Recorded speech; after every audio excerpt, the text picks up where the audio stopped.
Howdy, guys. Attorney Walter Hnot. We are going to be going live with a really, really cool expert this time. And I'm actually really excited about this show because I'm just going to scoop this right there. Boom. Because what we're going to be doing this time is bringing on a tax expert to specifically talk about how taxes will be affected going into 2023. And it's going to have kind of a flavor to it of, all right, for the retired, all right, for the disabled, what's going on. Now, let me call him right now. I want to get him on the phone and I'm going to get him introduced. Here we go. 1 second, guys, and this is excellent. We're going to get him on the phone real quick, and then I'll set this device up over here. Howdy, good sir. This is Attorney Walter Hnot. We are live on YouTube. What I want to do is do a real quick intro where you can kind of explain who you are. That way, they've got kind of a foundation. Walk me through, good sir. Who are you? Well, hi, and thanks for having me. My name is Jeffrey Taylor, and I'm with Allen Taylor CPA LLC out of Central Florida. I started this firm in 2017 after leaving the IRS for about a decade as a revenue agent. And we pretty much focus on compliance and taxation of businesses across the United States. So we file about any federal tax return you can imagine. We file state returns in at least 22 states this year and pretty much take work from about anywhere in the states. Obviously, we can't work on Canadian returns or anything else, but that's the focus is tax compliance and business advisory services, things of that nature. Excellent. Now, can you walk me through the big thing that a lot of my, my viewers are worried about is essentially how, taxes will be, affected by this inflation going into 2023. And so I really need some help with this one because it's out of my expertise area, but what do you think is going to happen with taxes and inflation going into 2023? Well, we've already got the 2023 rates, and so of course it's a 10% to 37% marginal rate brackets, and they haven't changed those since probably 2017. But what they do is they change the amounts. So it's, it moves up a little bit. So to be clear, when we file taxes in March, if you will, we're going to be using the 22 rates, right? And we can see inflation coming in. It was, I think, 4.7 in 22. No, I'm sorry, in 21 and 7.4 in 22. And so they've already released, what the standard deduction increase is. And where the brackets fall for each of the incomes, and so you can't really look at the rates because they're not changing, and even if they do change, the rate is kind of a false flag, right? And they don't use the rate because if you crank the rate up, it'll send the bells and alarms off for your layman. Everybody will get it. They go, hey, that's a tax increase. Sure. So you can leave dated figures in the regulation. You can not shift the brackets or the amounts to the extent, and that's exactly what's happening.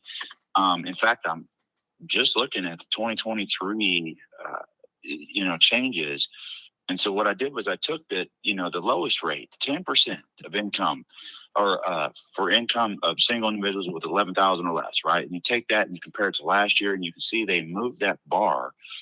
It's like 6.4%, right? You can see they've picked up 6.4% in the income.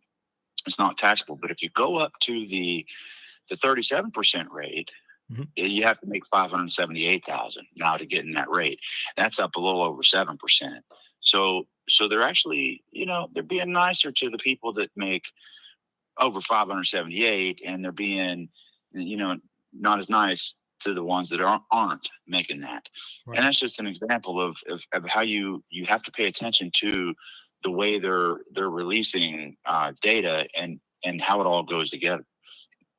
So tell me this. So, and what I'm hearing is the standard deduction is, because in Social Security land, it was an 8.7% boost going into 2023. And what you're saying is that the standard deduction is not increasing by 8.7%. It sounds like, we're talking multiple points that they're losing money on. Oh, absolutely. And that's been the game as long as I can remember. So let me look for and you're right. The standard deduction I want to say it's also 6%. So now you got it on both ends, right? In theory, if you fall into the right brackets at the right time, you know, you might be okay, right? But likewise, it could go opposite, go in the opposite direction. So in 2022, the standard deduction was increased by 3%. Right. And so now you'd have to go back to your tax bracket, how it applies to you, whether you're married or single, or whether you have marginal 10%, 12%, 22, 24, however high you get in the brackets. And you really have to look at it and watch it to understand it. But if the standard deduction only increased by 3.2%, right, that's well below inflation of 7.4%. That means that basically inflation is the tax. So we're looking at tax rates over here from the IRS website.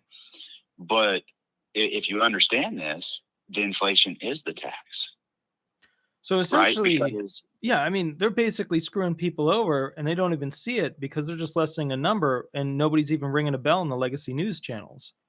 well, yeah, and if you actually look at inflation in depth, you'll see that. I mean, we've changed the way inflation is computed, a few times in history, and you basically can't just take the figure they give you, right? Because they control the narrative, they control all the inputs to the figure. They can essentially make it whatever they want, and we saw inflation dip down nearly to maybe 1.2%.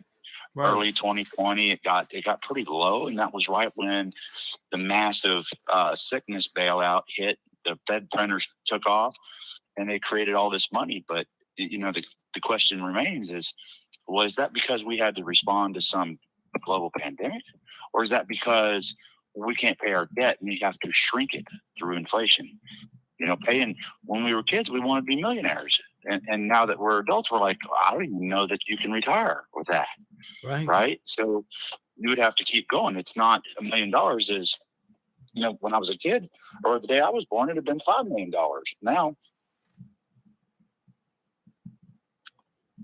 So let me ask you this, and this is the big thing that I've been thinking about, because it seems like in every industry, it's the same show, the same problem that keeps happening, which is that they found a way to reduce the amount that people get in the form of benefits that they're supposed to have. In my side of it, it's the COLA, the cost of living adjustment, which is where 8.7% is obviously not representative of how much things have actually gone up in stores. And they only consider certain items.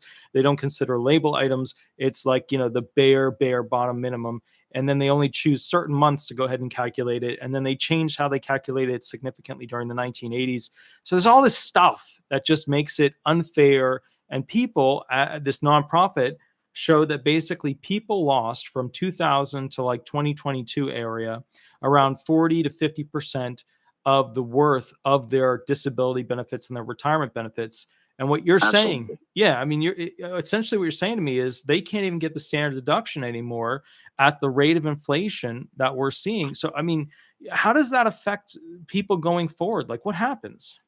So, and it really depends on you can still get the standard deduction, right? What they threw out back in the Tax Cuts and Job Act was essentially they automated Schedule A, right? So you have to basically be pretty wealthy to itemize. And so, 8.7% on its face would be a decent adjustment, right? And according to their figures, inflation is 7.4%. That's their figures though, right? Their figures don't include the things that are robbing us of our purchasing power.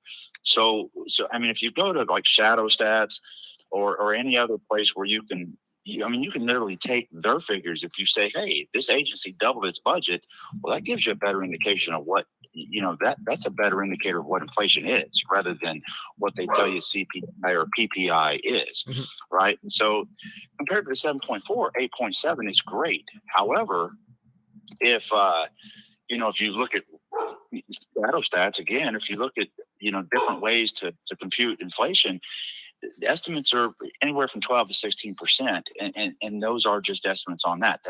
That is a basket. It's not necessarily what we're required to purchase for our business or for our families and that type of stuff. We all know groceries and the basic necessities have gone through the absolute roof. Yeah, I mean, bacon is unthinkable. I mean, if you look at Jello, it's also unthinkable. We're talking 10, 20, 30% increases over a year period. And the mind-boggling thing for me is that, a lot of these individuals can't actually afford this stuff. So walk me through this. I mean, like, what is the future in the long schedule, right? So we're talking 5, 10, 15, even maybe 20 years. What's going to happen to essentially those who are on fixed income? What's going to happen to people who basically are just holding on to what they have right now? Well, it's not a great outlook, honestly. It's gonna continue the striation that we have now, and then you can see now, like just on this stat about the high earners and the low earners, you can see we're continuing to create this income disparity, right? And so at some point it's going to break.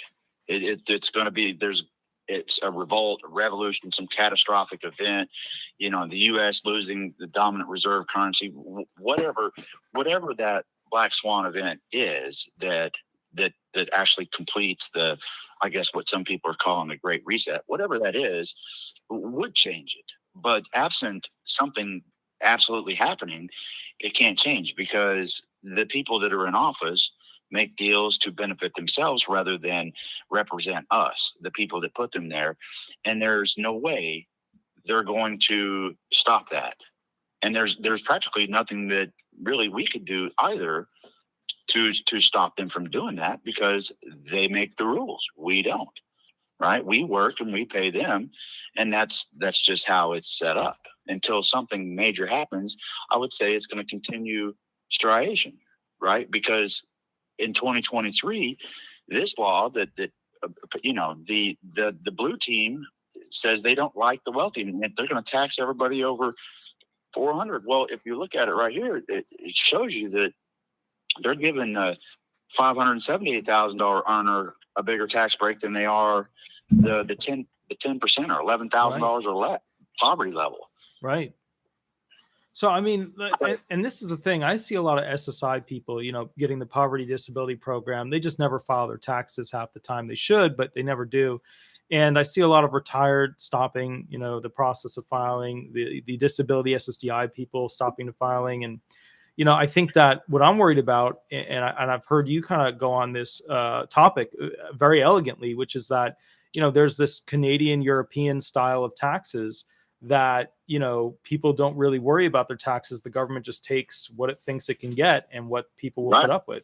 So for the viewers, because a lot of people don't know that the tax systems and how they collect taxes, they don't know that it's different in Europe or Canada and things like that. So how does it differ there from how we do it here? So they have a much heavier level of taxation, right? And in some countries, you can actually compute upwards of 70-80% tax, right? Wow. When you start digging into and adding up the taxes in Greece and wherever, but then nonetheless, like if you go to the UK, your normal person doesn't file a tax return. And then if you think about it, wage withholding, I go to work, I got a job, they withhold, they pay the federal and the states. And then essentially, if it worked out right, I don't need to file. Technically, I have to file because I want my statute of limitations in place, right? I don't want anything to ever come of it.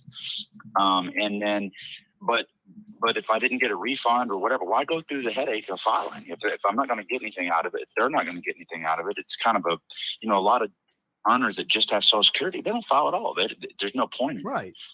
They're not taxed and they don't get a refund or anything. So there's no reason. But ultimately, they're continuing to update their systems. They doubled their budget like this year, right?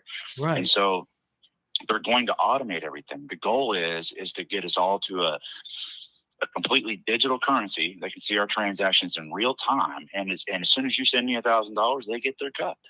They say, hey, that's Jeffrey there. He's in the 30% bracket. We take 30% of that transaction right there, and that's the direction long term. That's what that's what their goal is. They want to maintain absolute control over all our efforts and everything we do, and they need to deliver their big fat lifestyle off our backs, right? Right. So it is different in other places, and we're going that direction, but we can't go there fast. We go there fast, all hell will break loose. Right. So, and what I'm worried about is, you've got China, which is creating this system where everybody has to say, do, be the right thing for the Chinese government. Otherwise, they can't use high speed railways or international travel with jets and things like that. Yeah. So my concern is that, and they've been promising us that, they're going to do all these things, right? But yet the only things that seem to pass into law are the things that hurt us. Whereas like the things that could potentially help us and open up our rights more, there's always some weird, something. Absolutely. Yeah. So, I mean, from my perspective, what concerns me is if we get rid of traditional cash. Well, let me ask you, I mean, what happens if we get rid of traditional cash, like versus, I know this is a massive question and I hate putting this on you. And if you don't want to answer it, by all means, but no, it's all good. I mean, you nailed it. What they'll do is they'll offer you a 20% return to move to turn in your cash, to move to digital currency. They'll make it enticing, however they need to sell you on it, or they'll polarize it. They'll make it a political issue. And if you're very biased and you believe that red is good, blue is bad, or vice versa, and if they polarize it, they got people signing up all day long. Right? These people, like your average person, I don't think they understand that the government itself is a massive system, and in fact, the majority of my career has been in the government, right? And so it doesn't matter how you approach it, where you get in it, or what you're trying to do. If you're trying to fix it, if you're trying to help the system, if you're trying to make it better, it's near impossible. It could be because it's its own machine. So if you get rid of cash, and which they'll try to, and they may, right? Then absolutely you have no control over anything. Whereas I could hire you, right, if I needed representation, but if they decided they didn't want me to have that representation, they can say, well, we don't think you should hire him because we don't want you to be represented. Right. And so once you have that level of control, I mean, you've hit the epitome of, a massive government. And, you mentioned China, and to be honest, in my mind, it's I know it's the CCP and whatever, but it's all very similar. If you look across, Eurasia and, the UK and whatnot, and some of these very, massive governments, it's not much different than China, and sadly we're tracking that path. We're all becoming very developed, and why not, right? So if my state's a red state, but I'm actually a Democrat, why not just run on the red ticket? They do it all the time, right? So and so people are just blindly following things that really are pretty much false or lies. Blatant laws like the Tax Reduction Act that increases taxes, or Inflation Reduction Act that increases inflation. They're right there in our face. That's what it's become. It's right in our face. And what can we do about it? What would be needed to, and again, this is a massive question. I feel terrible that I'm putting you on it, but like, what would we need in America to get people to understand and fix this problem? Because the politicians are anti-American across the board, Absolutely. The red and blue. So what do we do? Well, there's only one thing we can do. We can wake up. We can pay attention, and literally. So you say, hey, you file taxes for businesses and you do all this consulting, whatever. Well, I mean, really what I do is I teach, because a client shows up and they're like, man, I'm out of my league. I need help. All right. Well, could I file their tax return and charge them for it? Absolutely. Mm-hmm. And could I do their books and charge them for that? Sure. And it might put me out of work someday, but I continue to try to teach them. If I coach them and they learn it, they need to know it. And this is the problem. We have no financial literacy at all. People just don't care. We are overloaded with information. We're swamped with responsibilities. It gets harder and harder to live every year. This is what we're talking about: inflation and taxes and these types of things. And so And so basically I can't care about, maybe I have to let something go. Maybe it's my floors, right? If I'd like to sweep and mop them every 3 days, but I got to let something go. So they go 2 weeks or something like that. But in the case, it's really our concern for this. People go, hey, the tax code's 77,000 pages. That's a whole lot of stuff. And I'm like, yeah, and there's another 50 states with their own codes, right? And but if people would pay attention to what's going on in the Treasury and with the government and how things are going and how it works, understand the system, we would have a much different world. What would be a good age, do you think? Because you went the full route. You worked for the IRS. You own your own company now. I mean, you went the full route. What would be a good age for people to start learning about taxes? Well, it would be high school immediately. I mean, practically a third, if not more, of your income, of your entire life's work is going to go to the government. Now, what are you going to get out of that government, right? Some people get a lot do not get much, right? Right. So if you're going to spend a third of your life working to pay the government, you should probably pay attention, right? You should learn it fast. You should know it. So it goes back to when you start saving for retirement, when you first start working. Otherwise, you can't get there. If you mess around and you go, man, this is too much. I don't have time for this. Or you make excuses and you don't save and you try to start later, it's way harder, right? We know that. This is the same stuff. Over the 20 years that I've been in this industry, I still learn stuff.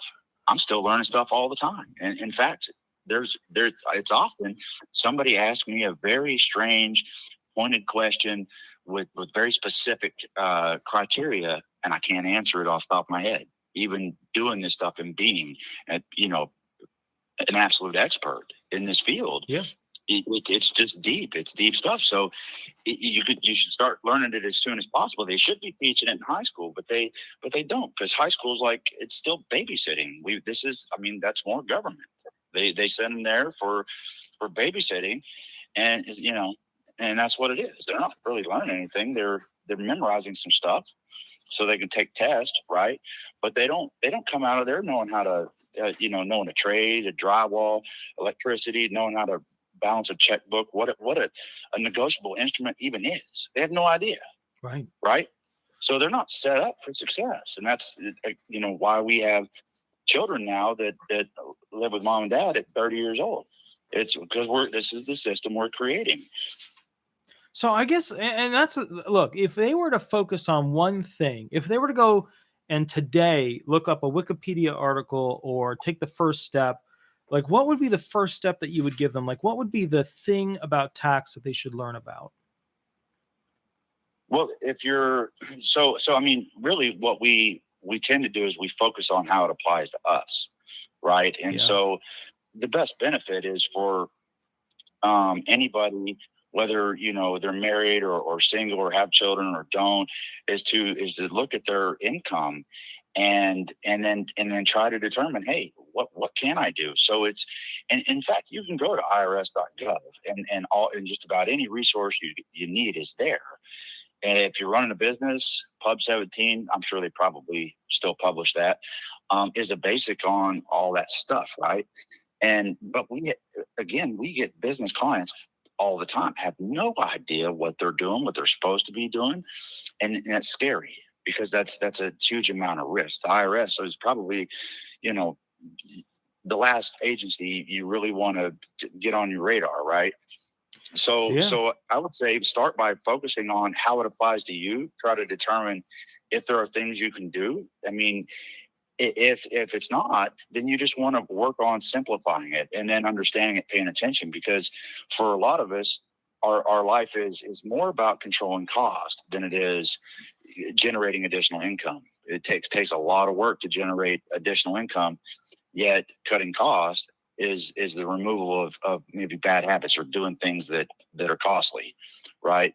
Mm-hmm. So tax is a great area to focus on cost cutting, especially, if you have a very simple return, there may not be much to it. You just pay attention to it just like anything, building financial literacy, understand how it applies to you, because you really want to know what the difference in your real income is year over year. And hey, how are things going? Is it going to continue to be tougher and tougher, or is something changing that's going to ease any of this?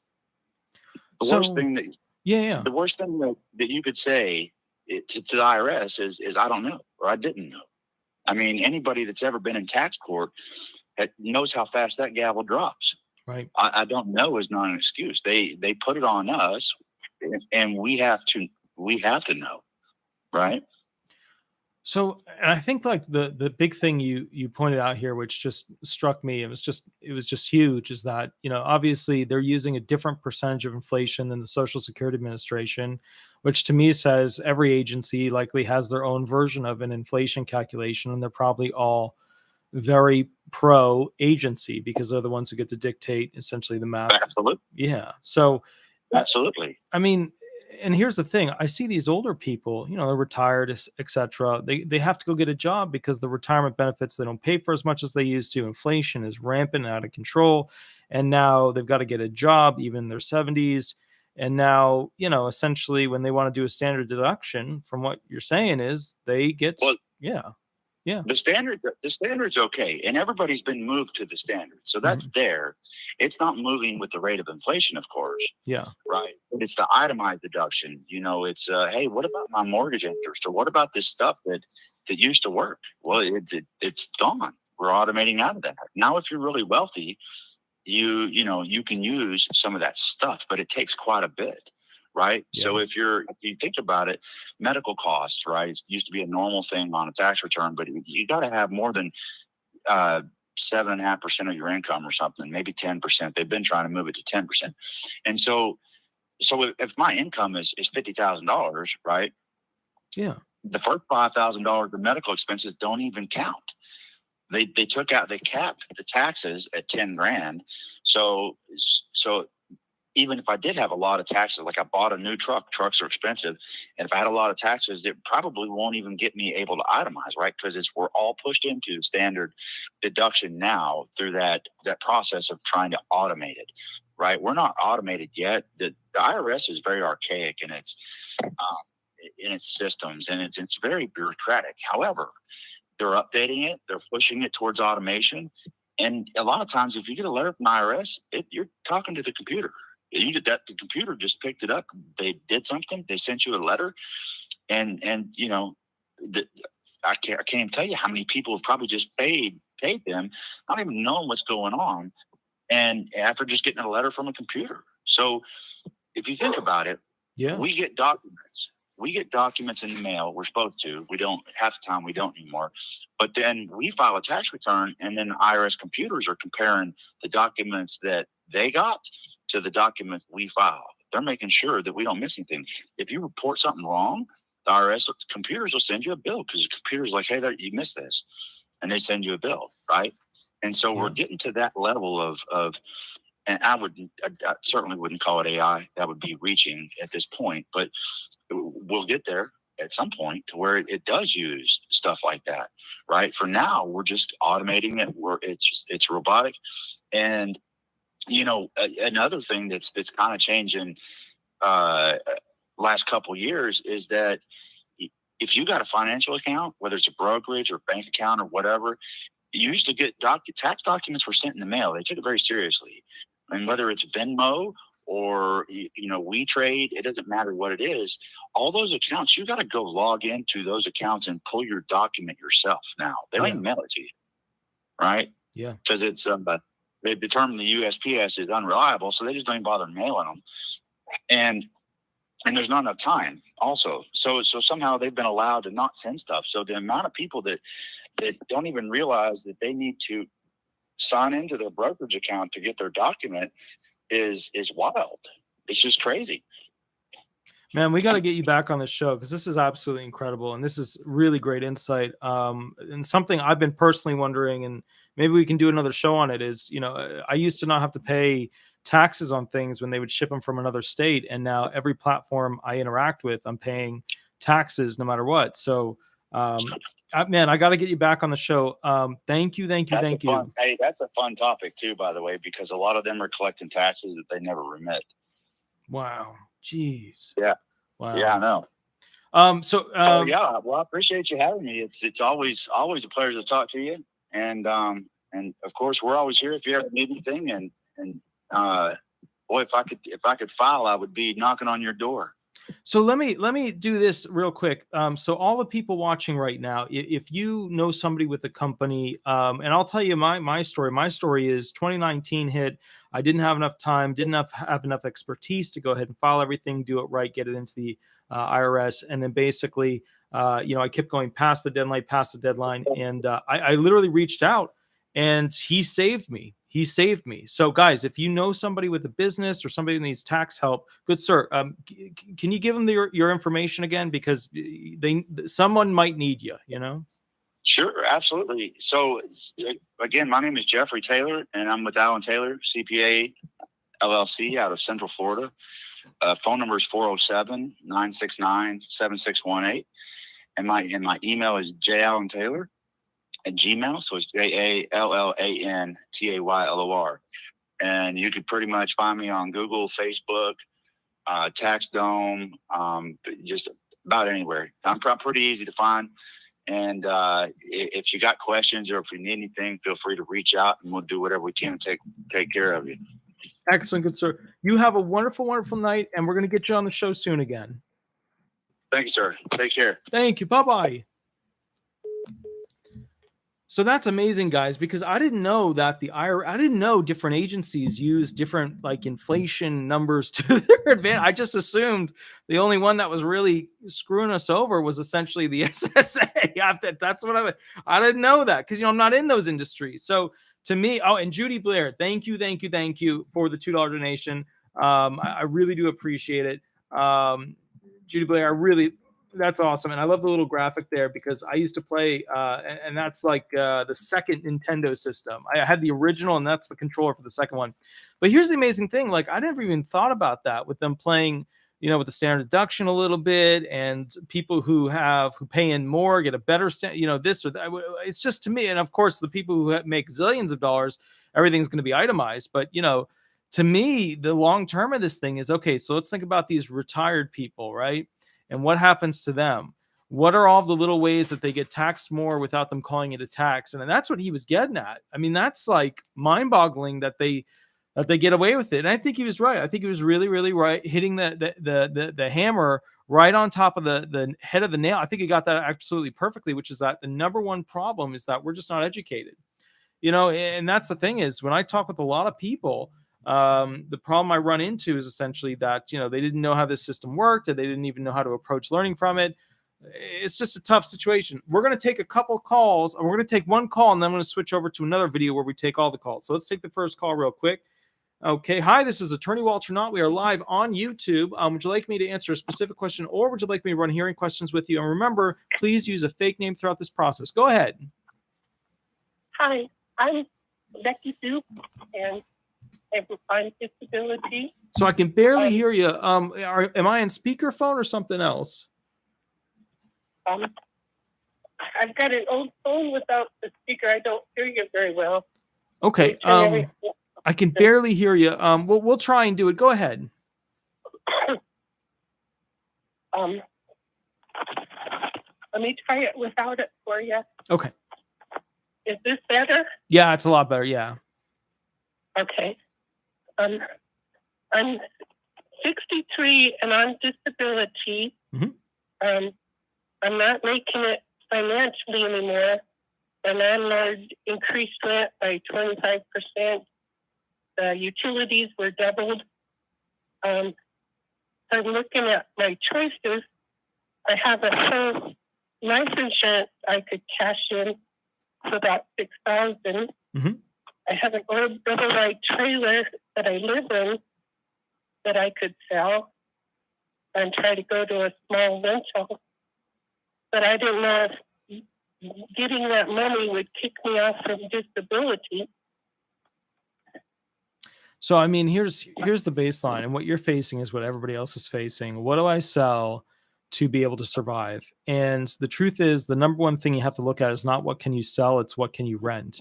So is there any aspect of your items, your things that you can rent, like an extra room or anything like that to get you a little bit of extra cash?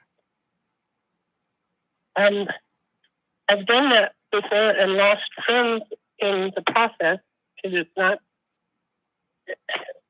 And I guess I'd have to ask my landlord if he'd let me rent. So you're suggesting not to sell my home? No, if you sell your home right now, you are in a terrible financial time. And from what I'm seeing and how things are going economically and the movement of the White House and the giant bills that just passed into law, you're going to continue to live in a terrible financial time. So the problem you face is that if you sell it, you're going to be buying into less than. And what you want to, so let me ask you this. Let me ask you about your trailer. Tell me about your trailer a little bit. Does it have more than one bedroom? It's got one nice bedroom, two small bedrooms, a kitchen and a living room, Okay. and the laundry room. Do the two small bedrooms, are they being used by people currently or no? No,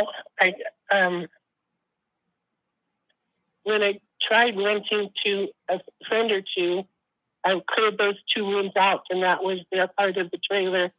Besides the living room and kitchen we shared, it was just hard emotionally when they didn't want to follow the rules that they agreed to when they moved in. But I'm listening. I'm trying to learn and grow through this. So, I mean, and I think the best thing to do is try and find the right people, because one of the big problems when you are renting something like a living space is that people become comfortable and start breaking the rules because they know they can get away with certain things. The reality of it is that you tend to not want to have a friendship level connection with the person that is renting something from you, because when you do, they're always trying to get a slight advantage over you. And the better is to have a professional relationship with them, which is that they know the rules, you know the rules, and everybody follows the rules, and everybody gets a good deal. But I mean, look, if you were to rent out these rooms, what do you think these rooms are worth, to be rented per month? The last time I tried it 4 years ago, I was renting them for $300, which wasn't much, but that's what the student could afford. So yeah, I mean, that's too low, obviously. In the modern day market, a room in a trailer would be more like $600 to $700, maybe even higher. So what do you live in, what I'm asking is, do you live in an area that has higher rental costs or lower rental costs? Like, can people rent things very cheaply in your area, or is it a little bit more expensive? Out there for a rental, a studio apartment goes for $600. Okay. So it's pretty fast, I think. Okay, so that's on the super cheap side. So basically, because even if I go to on this side, like if I go to Orlando and I go to Bithlo, the single bedroom trailers are like $750 to $950. So yeah, and that's only a room. That's not the whole thing. You know what I mean? Unless it's like literally only one bedroom in a trailer. If you have like a bedroom, yada yada, then you usually get two people in there and they split. But still, it's $700 something plus dollars to go ahead and begin that. So it's more expensive even in Bithlo now, which is just craziness. But if I were you, my plan, like if I were financially trying to figure out what I was going to do, I would find somebody, basically who I could go live with that I know that would be super cheap. And then I would rent out all 3 bedrooms of the trailer for the maximum amount that I could. You'd have to pick the right people. It wouldn't all come together at one time, but that would be your best shot. Selling your major asset would be a very large mistake, because that is a earning asset. It has the capacity to earn anyways.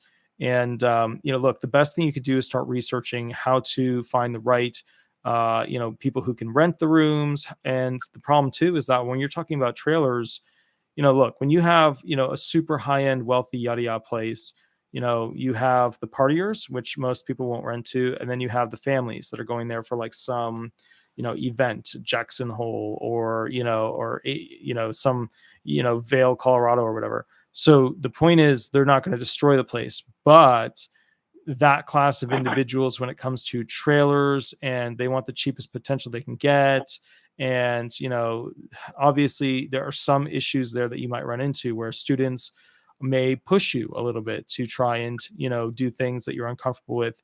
They might be smoking inside, they might be smoking things that you are not okay with them smoking inside. So that's something that you have to realize, is that when you rent to these people, there's always a replacement cost when they leave. And if I were you, I would make sure that the contract that you sign with them for rental basically protects you in any which way that you can. Do a bit of research on it. A lot of this is like, and you're really asking me, hey, which way do I go right off the bat? I'm saying go the harder way, go the path less traveled, because once you start pulling in, let's say that you were getting let's say 400, still to me $600 for a studio apartment is unrealistic in the modern day. Are you sure that your area has $600 for a studio apartment? Yeah, I'm in Wyoming, and we've got a lot of small townships. So okay, so that's super cheap. Like even the most cheap areas in Orange County and Brevard County are not that cheap in Florida. So all right, so the bottom line is you have to figure out how you can maximize profit from that. So let's say you're getting 400, and let's say 500 for the bigger bedroom. If you had, for example, essentially, whatchamacallit, 800 for the two small ones, another 500, totaling 1,300 coming in, with 1,300 in income, help you moving forward in a positive way with living in a different spot. Well, my disability right now went up to 1,400 in January, and I know they've got a limit of what you can have for income. So I don't want to get kicked off from disability. I'm on oxygen full time, COPD, congestive heart. Well, you're on SSDI though, right? Yes, SSDI. Okay, so kind of the bottom line here is, since you're on SSDI, your real issue is the SGA limitation of 1350. So you can pull in under 1350, and as long as you are severely impaired, you can still bring in that income. Keep in mind, you have the 9-month trial work period. You also have the extended eligibility period. So you have some programs that help you out in that instance. But the bottom line is, whatchamacallit, the bottom line in this instance is that, basically, selling your greatest asset would be a huge mistake, and not taking the time to Google and learn how to get better renters, how to protect yourself contractually with future renters. You're in Florida, right?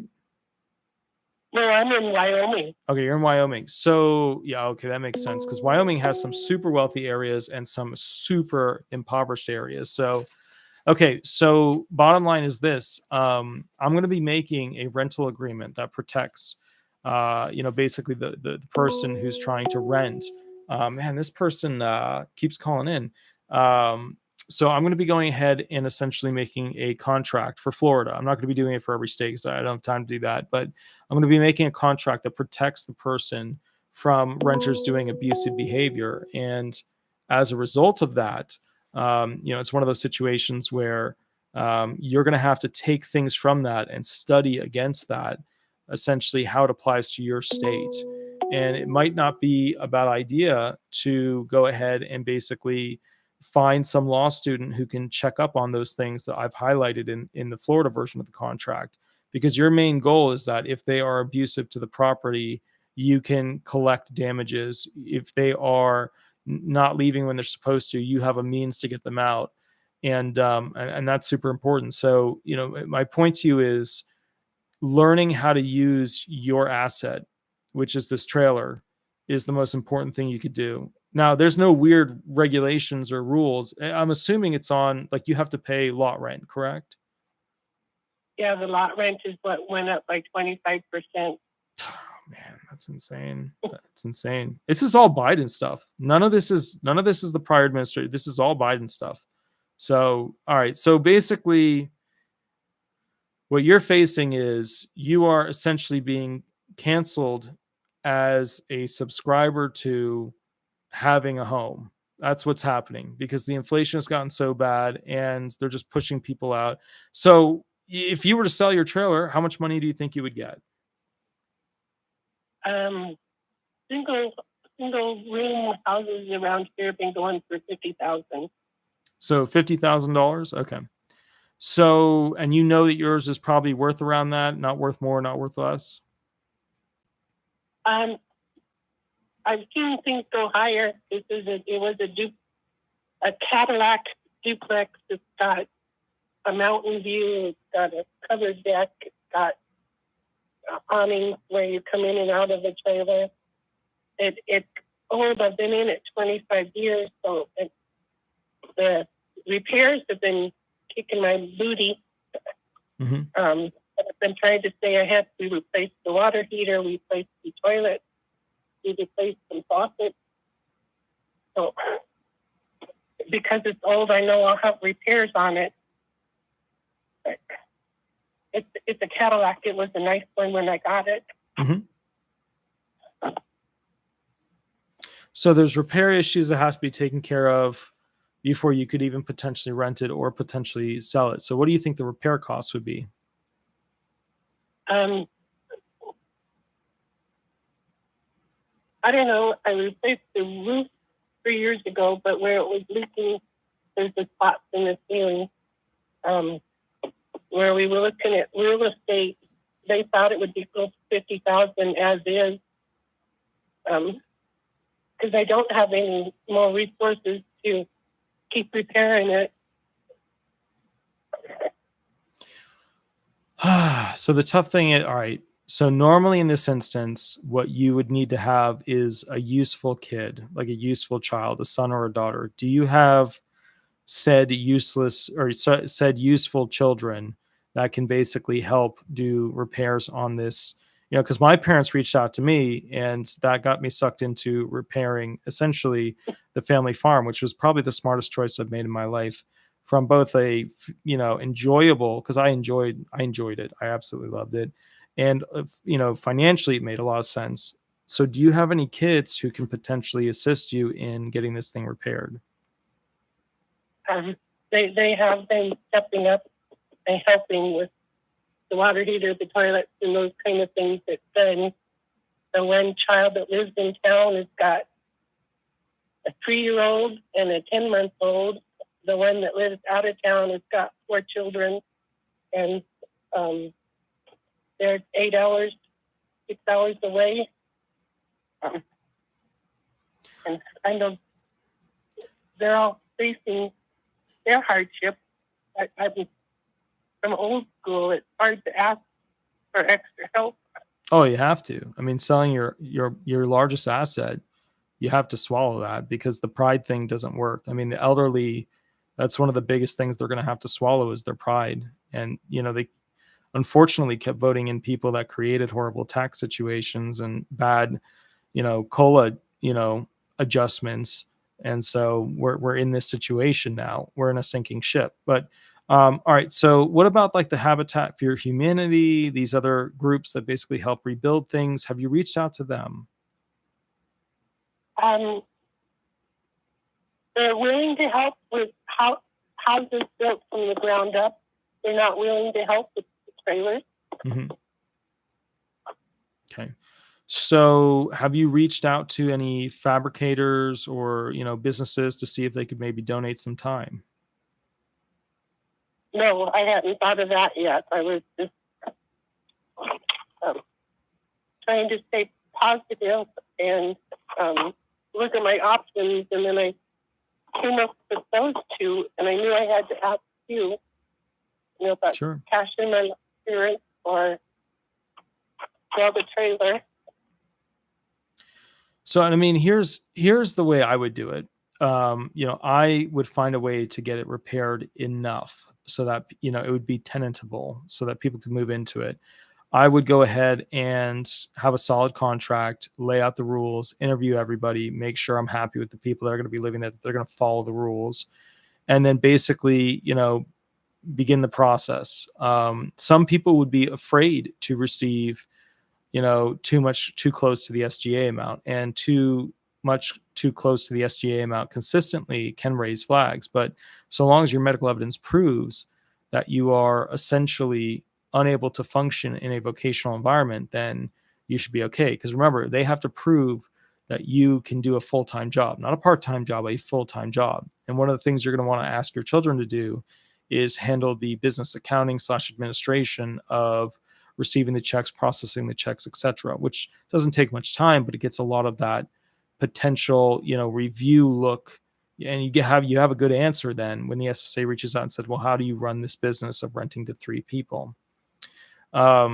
There's another thing, which is that you don't necessarily have to rent to 3 people. You could rent to 1 family, but you have to be careful with that because, it depends on what kind of destruction and damage you're willing to take. Every group of individuals has a different type of potential damage that they can do to property. So you always have to watch out for that. The other thing you have to watch out for are kind of your classic things, which are drug abuse, smoking indoors, stuff like that, which, can cause some pretty fast damage. But how old is this trailer? Like, what year are we talking? Let me go back to see I know I bought it 25 years ago, but I've got it by the back wall. Okay. So is this an aluminum or a fiberglass trailer? It's 1985. Okay. And it was to the highest level for the cold. So it was a Cadillac in 1985 for the extra insulation around the walls. Mm-hmm. Is it aluminum or fiberglass? It's wood. It's wood. This trailer is wood. So this is like a tiny house that's wood. Yes, it just sits up above the ground because of the underneath stuff. They had to split it in 2 to move it. But the outside perimeter is all the double wood. They have it be warm when we hit 30 below and those kinds of weather. Yeah, sure. Yeah.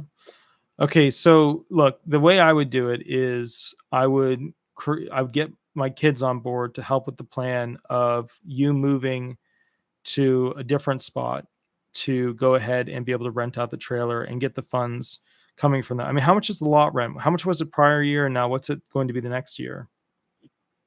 It was $375. Now it's $435. Or it was $325. Now it's $435. So I mean, it only covers water, sewer. So I mean, basically, you have to have this thing make money, otherwise it just makes sense to sell it. So Ed Smith on the chat section says, tell her to go to a rental agency to rent her place. They do background checks and they'll get her money. That's true. But the problem with the rental agency for rental management is that they're going to suck up and take a bunch of the money that, is supposed to go directly to the claimant. So in this case, you kind of have to do the management portion to essentially, get all the money, which is what's important here. So let me ask you this. If you pulled in another $1,300 a month, but you lived somewhere else, and where you lived, you had to pay, let's go by your metric, $600. Would that fix your problems? Because I mean, $600 to live some other place, and then $400 and what dollars for the lot rent? $435. Oh, the lot rent is $135. $435, and utilities are $200. So $435, but utilities are $200. So you're looking at $635, and then $600 to live somewhere else. I mean, that eats it. It's a moot thing. It eats the potential of making $1,300. And you're close to retirement too, which that means that whole, SGA, substantial gainful activity limitation, will disappear. But you're in a tough spot because, their lot rent and you moving. So do you have a place where you could go that is not going to cost $600 a month? I haven't found one yet. I applied for the HUD, but they have a waiting list. So I could get into an apartment and it would cost at least that much, if not more. And that doesn't cover anything else, cost of living or food or. What about your kids? What about moving? I know they're hours and hours away, but what about moving in with one of them? My daughter's got a 2-bedroom house for 4 people, and my son's got a 3-bedroom house for 6 people. So I guess if those are my choices, I'd have to talk to them. I mean, and here's the problem. I mean, here's what this comes down to is that you essentially are, even if you go ahead and rent out those rooms, but then move somewhere else, you're not really making money. You're just kind of breaking even to some degree. And I think the issue here is, you know, it's not like you can move that trailer realistically. I mean, it is where it is. So, and they're just going to keep increasing the lot rent. I mean, yeah, maybe the best shot here, because, you know, you're looking at, you know, and then the next thing they might do the next year is they might say, okay, well, we're not going to include water utilities and we're not going to include electric utilities or this or that or whatever, or they'll take something else out of what would normally be included. And I think what you're running into is that this is a liability even if you rent it out.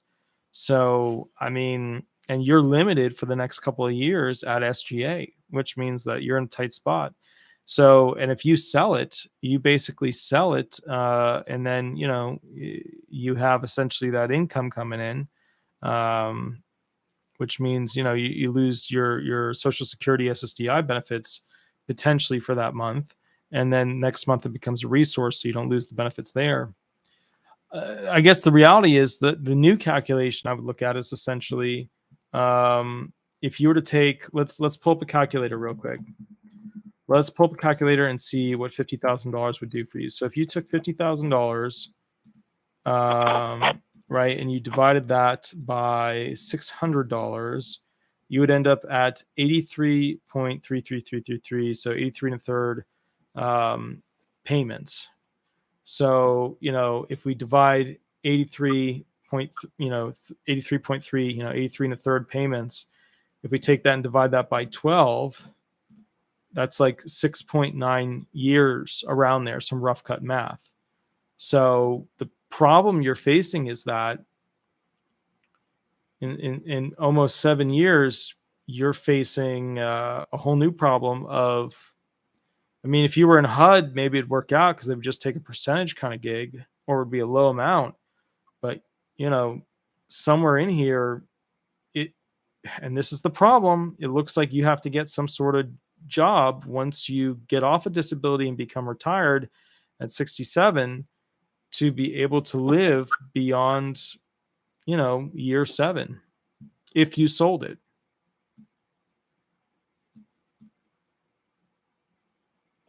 So if I sold it, I'm penalized for almost 7 years. Yeah, so if you sold the trailer and got 50 grand and you had to pay $600 into a room, you know what I mean? You would last just under 7 years. So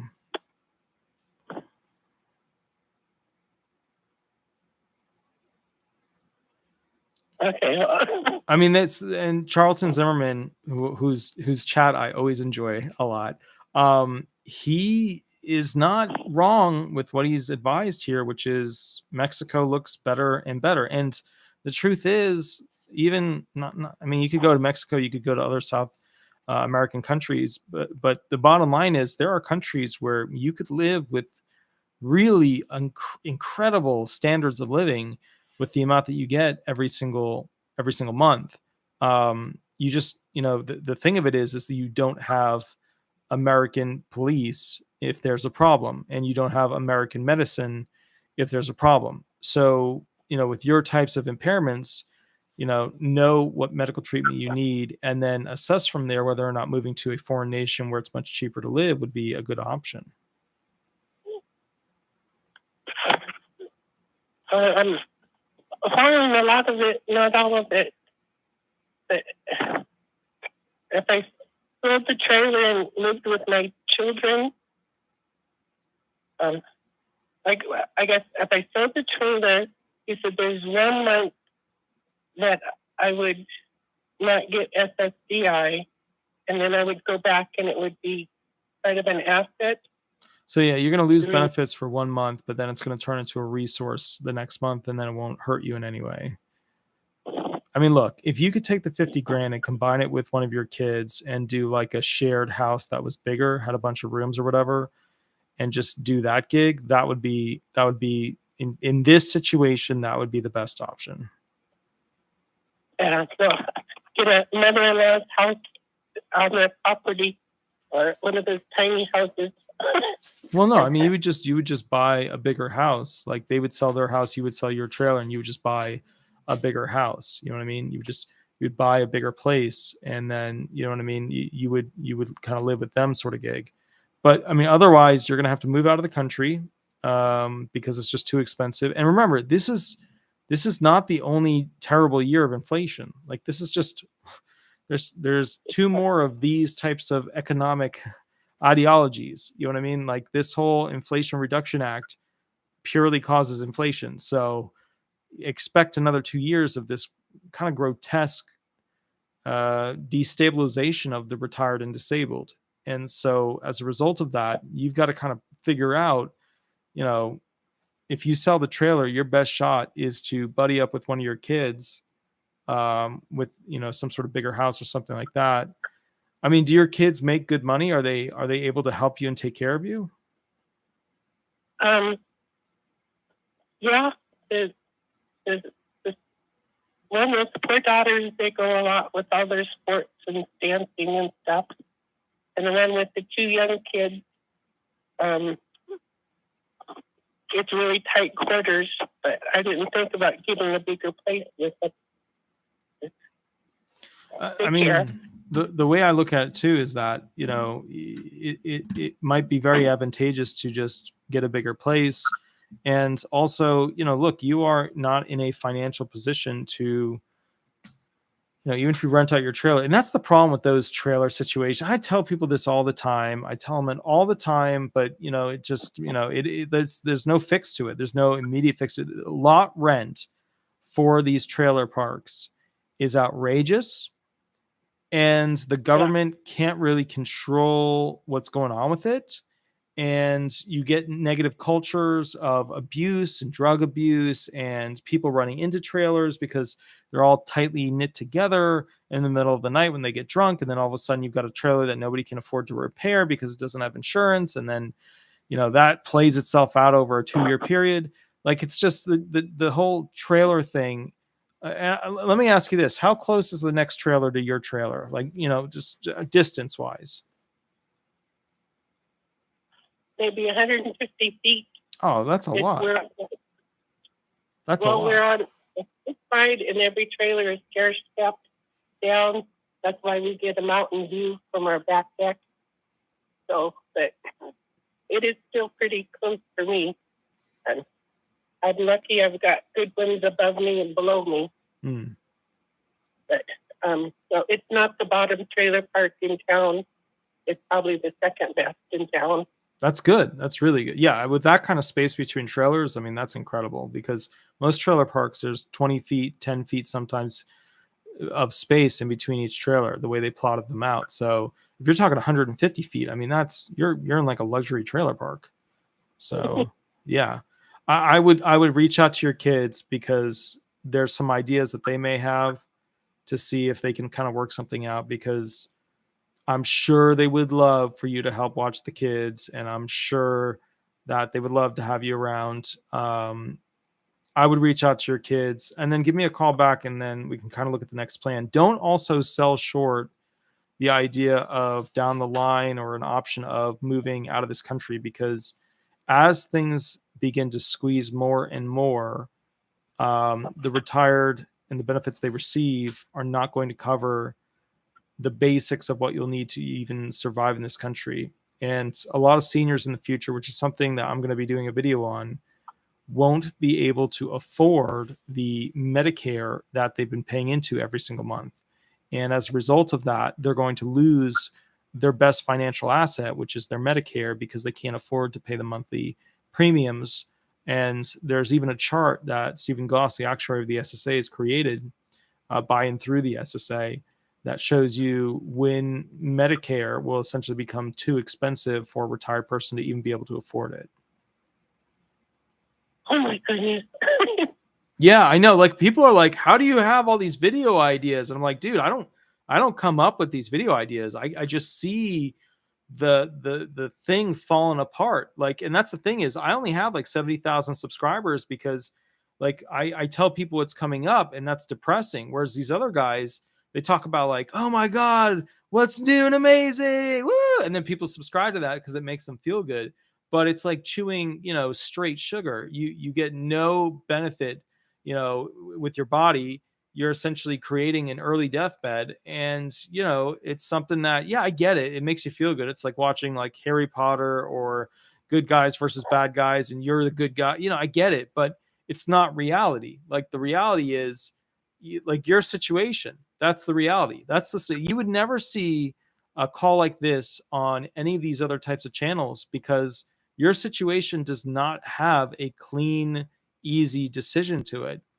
Because if you go ahead and rent out that trailer, the costs to repair and upkeep are going to be really high, and you're not making enough, even though it's under SGA, for essentially the lot rent and having to move somewhere else. You could move out of the country, but moving out of the country is going to cost a lot of money, and you're going to have to use that 50 grand from the trailer to do that. Maybe you'll live much better. Maybe something bad will happen. You never know when you move to another country. You just never know. There's another thing too, which is that, you have assets which are much, much better than most people, which is you have children, and the children have a job, and the children have kids. You might be very surprised to hear, with excitement and exuberance in their voice, to have your children say, please, please, please come move in. We'll figure it out, And there's another thing. Yeah, there's another thing too. You could always sell the trailer to one of your kids for, fair market value, whatever it is, and then have them do the rental thing. But I caution you against the trailer game, because the lot rent, they're just going to keep raising that and raising that and raising that. And, the thing is this, like, the government just does not have a firm grasp, or even a light grip, or even the finger on the pulse of what poor people are actually going through. Like, when I hear these politicians, and I'm not trying to pick on, any of the ones that are in the news, or the whatever, like, or the one from New York, the young female. I'm not going to pick on her here, but when these people talk about homeless people and like low income people, they are talking straight from their butts. They have no idea. They've not worked in a homeless help center, a low income center. They've just basically donated some time, a little bit here and a little bit there, but they haven't actually worked with them for more than a decade. And the problem I have with it is that you cannot structurally understand the problems. I mean, sure, you can get the bullet points from other people who have, but you cannot structurally understand the problems and how to fix them if you don't understand that even if you give them more money, it's still not going to be enough. And that's okay, because we need to fix a much larger system. So when they start to feed people, hey, we're going to give you $200 extra, we're going to give you $300 extra, that doesn't actually fix the problem. And then on the Republican side, they say, well, when you teach a fish to learn how to, when you teach somebody to go and fish, right, they can bring in more fish. But we're talking about retired and disabled. The goal is not to push them back into work. That's not the goal here. The goal is to let them live their life. If they're disabled, they can't work. If they're retired, they shouldn't have to work. So the inherent problem is we need an overall program change. And it's, giving people $200 ain't going to do, it's not going to do shit. And that's the problem that I have with these politicians. And if I were a Republican, I would be a very terrible Republican. If I were a Democrat, I'd be a very terrible Democrat, because I would be pushing ideas that nobody would want to pay for about structural changes. But I tell you this, the system we have, it is collapsing. And your example is a tough one. But would you be so kind enough to give us a call next week or a week thereafter to go ahead and check in and basically see, like, what's evolved from this situation? Okay, yeah. Perfect. Yeah. Madame, you have a wonderful, wonderful night. And thank you so much for coming on the show. You know, And thank you for your time and patience. I appreciate you. I've heard the other lawyers, and you're the ace. You're just, thank you. You know, you're the ace. It's the thank truth, you. the way we need to hear it. Thank you. Well, you have a wonderful, wonderful night, you know? Thank you. You too. Thank you. Bye-bye. So that was a really interesting call because that had all of the issues that we don't talk about. Even if you do the rental thing, even if you get a different job, even if you move out of the country, what is the retired person going to do? Why are we dealing with all of these retired people who don't have enough? Oh, well, they didn't save enough. Wait a minute. Wasn't this whole program based on the idea of saving enough so that people wouldn't go homeless? Oh, well, you're meant to have other assets. Wait a minute. If that was true, then why did the disabled, who could be disabled at 10 years old, 15-year-old, 20-year-old, why do the disabled get the amount that they're going to get for their retirement if they could earn their 40 quarters of coverage or just have to sit on SSDI benefits and maybe get a supplemental of SSI? Why is SSI so little and we expect them to live on it, but the retired people, oh, well, they were supposed to have all these assets. Well, how are they going to have all these assets in a country, the richest country in the world, where people can't build assets? Well, how do you build assets? Well, you have less regulation and less taxation. What did we just passed? We just passed a mega taxation bill, one of the biggest in the history of American existence, the USA. It's all going in the wrong direction. And the best part is they somehow get you to vote for them. I don't know how they do it. I don't know. I wish if I knew that, you know, I don't know how they do it. I'm getting another call. Oh, wait, I missed a call. I clicked a call. Let me get the next thingy here real quick. Hold on. All right. We missed a zillion calls. Oh, hold on. The phone's all over the place. It's doing hold on. All right. So we're going to do this next call real quick. Hold on. Let me call this person because he called in a few times. Here we go. Let me get him on here right quick. Let me see if we can get this person here. It's connecting. It's ringing. Let me see if we can get him on. Hold on. What do we got? I'm just watching to see when it connects. That's ring number 2. Let's see if we can get him on. Come on.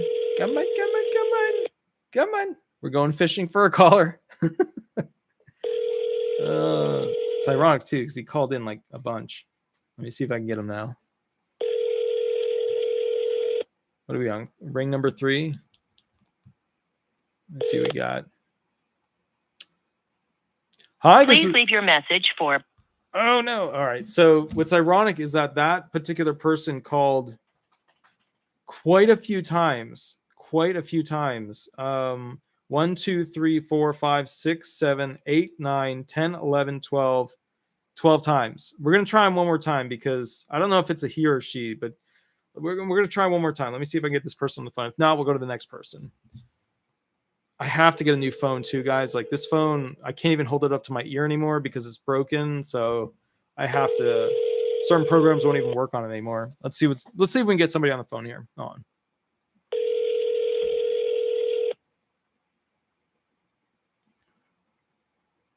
This is going to be ironic because he literally called 12 times, or she called 12 times and then left 3 messages. Let's see if we can get this person on the phone. Come on. Please leave your message. No. All right. So we're going to call the next person. God, you know, that's tough. I tried to call a person. I'm sure they'll see it later too. All right. Now we're going to be calling a person. Let's see if we can get this rolling. Hold on 1 second, Rube. Let's see if we can get this person on the phone.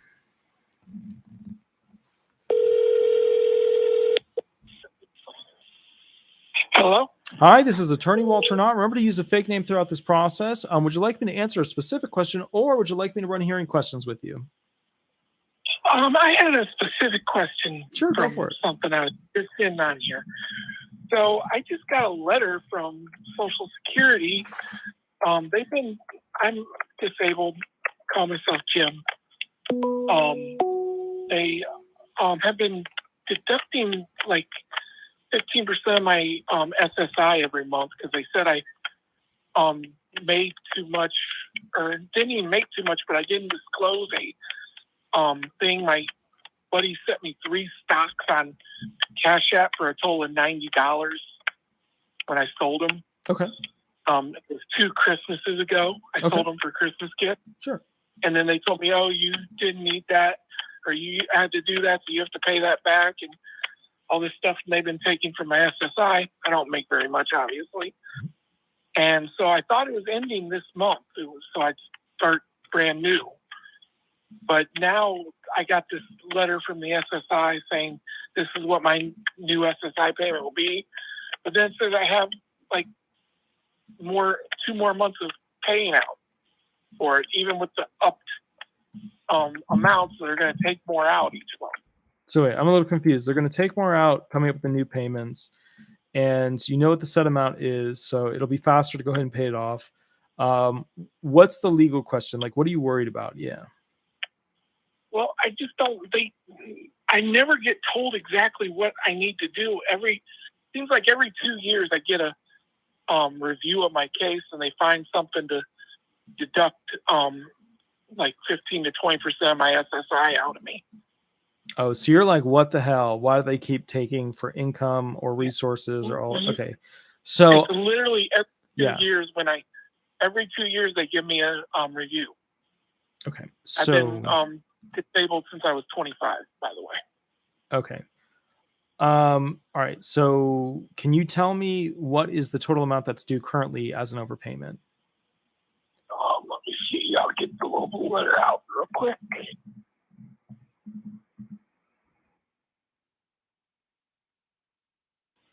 Okay, so your SSI will go from 312 to 337. How are you living on $337 a month? I get SSI and SSDI. Okay. Okay. Gotcha. Go ahead. Yeah. So, they said we had they've been taking from the thing. It was going from, I was getting, at the time it was I'm supposed to get 300 and, shit, I lost the numbers. Oh, it's 245.60 is what they've been taking from me. Or that's what they've been giving me since June. All right, so they take out 245. Yeah. No. I was at 312 and they were doing 245, and they were sending me 245 instead of 312. Oh, okay, gotcha. So we're talking about, and now it's going to 330. Now it's going from 312 to 337, but they're still going to send me the 245.60 for at least the first 3 months. It says until I'm paid off, but it still doesn't. It doesn't give me a number for what I owe exactly. does it give you an accounting as to what they are withdrawing and why? Like, the monthly based off of like, what's the reason? I mean, I get the whole, like, you did that thing, but you said this has happened multiple times, right? Oh, okay. Hold on. It says after the January payment, there will be $70.50 left in your of your overpayment. But then they're still saying they're going to take 90 for 2 more months. Well, obviously the math is not good there. All right. So do you have more than one overpayment? Not that I know of. Okay. So in that instance, you should immediately call them and say, hey, look, I need a letter that's going to state when my overpayment will end. And the way you ask for that is an accounting of your payments, like an accounting schedule for what your overpayment payments will be over the next, 4 months. That way they can show that on such and such month, your overpayment will essentially end. Yeah. Okay, I can do that.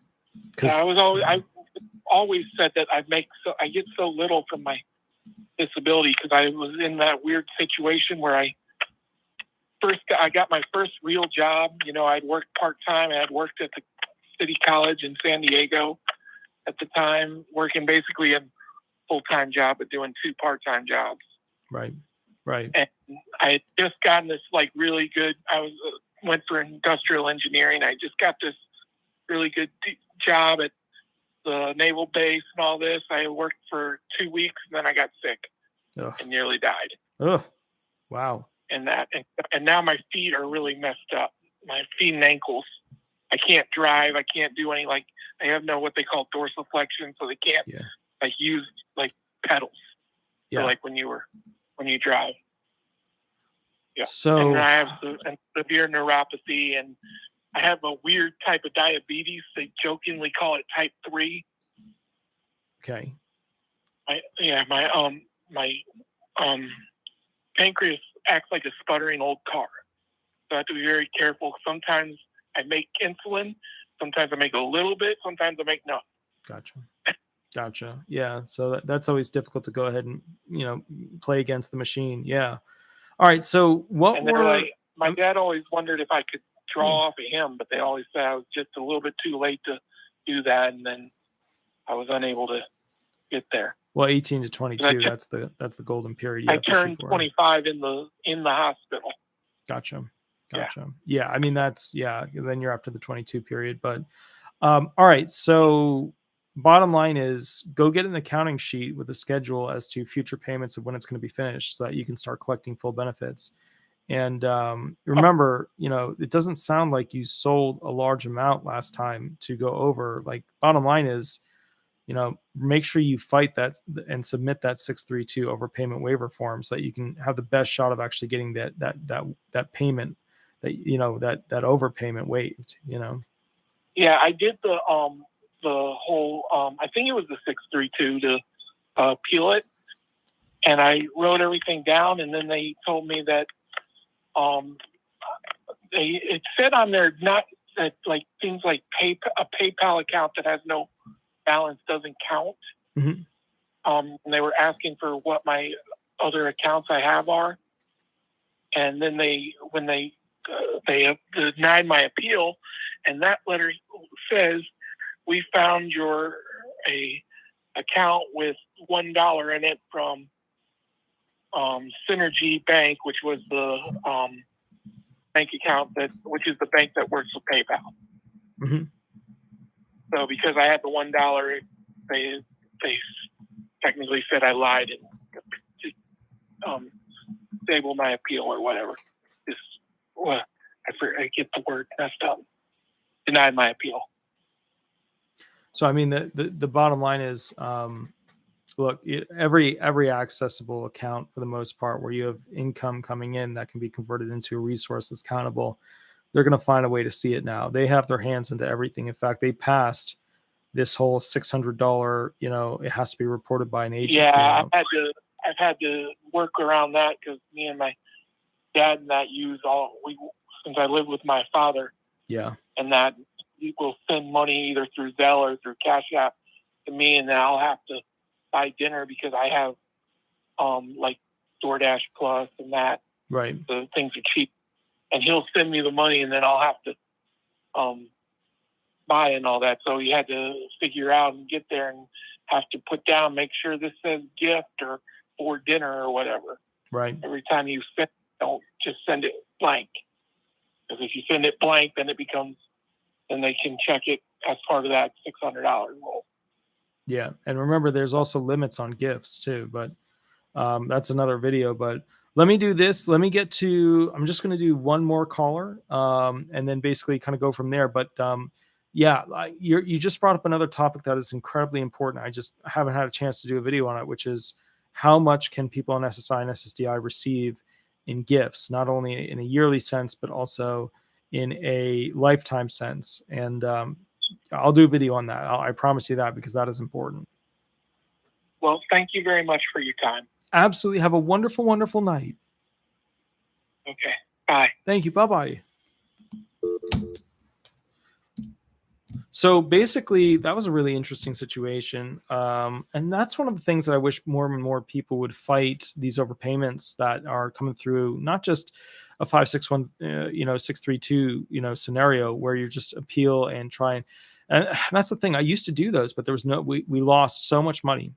And then there will always be somebody in the chat section that'll be like, oh, attorneys can't work for free now. And let me put it to you this way. We as law firms are having and struggling a bit of a time to afford the employees to process things that make money. So to add on to that, and the bar, the Florida bar, the county bar, whatever bar, is always pushing this agenda that basically we should donate more time and donate more this and donate more that. We are getting to a crunch point as attorneys where there will be no capacity for donations, because we are going to, all the young attorneys are just basically, getting money to pay student loans, getting money to pay student loans. That's it. That's it. So we're in a trap. So we got another call real quick. Hold on. Hi, this is Attorney Walter Hnot. We are live on YouTube. Remember to use a fake name throughout this process. Would you like me to answer a question, or would you like me to run hearing questions with you? It was more along the lines of I wanted to get a little bit of advice from you. I already have SSI. Sure. Yeah, go for it. Okay, so the situation I'm in, my name is Matt, is I was homeless for 12 years, and I just got my disability as of December of 2020. Okay. And I have yet to do as they ask and go to the doctors and get a general practitioner and begin that whole aspect. Yeah. And so mostly due to I just, being homeless for 12 years, it's just hard to adjust to society overall. And honestly, I feel like everything has taken a nosedive. And so I feel like I'm in an overall just harder way to maintain than I did. I mean, like as of right now, I'm like showering every 4 or 5 months. When I was homeless, Walter, I would not dare do that. Yeah, you would take more showers, Yeah. All right. So, and the overall theme, and I guess that's of the video. I mean, we had a tax expert come on that used to work for the IRS, now owns his own business, saved my butt because, I didn't have enough time, and 2019 became 2020, 2020 became 2021. I just wasn't getting the taxes in and stuff. So, because, I was working nonstop and I had a skeleton crew. I hear you. I think what your question is, how do we fix the problem of people not having enough? And the first thing is education of the math, us acknowledging, both as an American people and the government, that, the system is not only broken, but where it's broken. And we're starting to do that. We're starting to parse it together as people. And what's happening is a lot of the young experts that are essentially on YouTube, from guys like Meet Kevin to whoever, are really starting to complain and bitch and find the problems. And what the politicians either, ignored, omitted, knew about, but didn't act on, all these different things, those things in particular are starting to come to light, which is why people are starting to ditch, your classic CNN, MSNBC, Fox News, whatever, for YouTube, because the most truth they're going to get is through somebody who gains nothing from an agenda other than giving you the truth. Right on. So, right on. The bottom line here is I don't see this thing getting fixed within the next 2 years or 3 years or 4 years. I see it getting fixed when the new flop of politicians comes in, which realistically, if we're honest with each other, the next flop of politicians will probably be, essentially your top of the line YouTubers who are basically producing videos on what's wrong with the law, what needs to be changed, etc. But the problem oh yeah, go ahead. Yeah. I'm sorry. No, go ahead. That brings a good point. I wanted to ask you, speaking about YouTubers, is there one YouTuber that you would recommend besides yourself? For what? Like what category? Oh, and similar stuff that you do. So here's the problem with that, because I don't have a YouTube channel that just does like one thing. Like my main competitor was Jonathan Ginsburg in Georgia, who was the most viewed Social Security disability attorney for 10, 12 years or whatever. And I surpassed him in January of 2022 this year and became the most viewed, most subscribed to, yada, yada, yada. So the thing is, if you're asking for just purely disability benefits, he would be number 2 in line. He would be the next one down the field. But if you're asking like somebody who does a channel like me, nobody does a channel like me. We have weird stuff on this channel. We have like restorations of farms. We have interviewing homeless people, interviewing elderly people, interviewing disabled people. We have some new videos coming out where we interview people in power. We have new interviews coming out where there are people who are working on future technologies that benefit essentially the homeless and the elderly. So, and then we also have product videos coming out where I'm going to be testing out products to say, hey, this works, this doesn't work, try this, try that are going to be promoted with the identity of essentially disabled or retired using them. So I don't know anybody with a channel like this. And to be honest with you, the reality is, you know, this channel takes like three hours a day to, you know, obviously Thursdays are more effort, but you know, it takes like 3 hours a day of thumbnail building, researching, figuring out a topic, whatever, to go ahead and create and do. And at the end of the day, you know, I'll say this to you. You can't take a 55-year-old, a 60-year-old, 65, 70, 75-year-old, 80-year-old, whatever. You can't take a person that is a traditional lawyer and expect them to work all day in a law firm, eat for 30 minutes, dinner, and then basically go back to work and then work on all these different things with, and as you can hear my chubby dog in the background, a complaining piggy puff. So you couldn't expect somebody of that age group to not have kids, not have a wife, not even have a girlfriend, but, you know, basically sacrifice everything that they have to try and move the ball forward. And it's insanity too. I sit back sometimes and I say to myself, okay, you know, what's the next step here? Because, you know, I used to go to, which is just friggin' stupid. It was just, it's stupid, insane. It was all the bad words you could come up with. I used to go to like 9 to 12 offices every single week where I'd meet with all these different homeless people all over the place to work with them. And it was just, it was too much. It tore me up. COVID hit.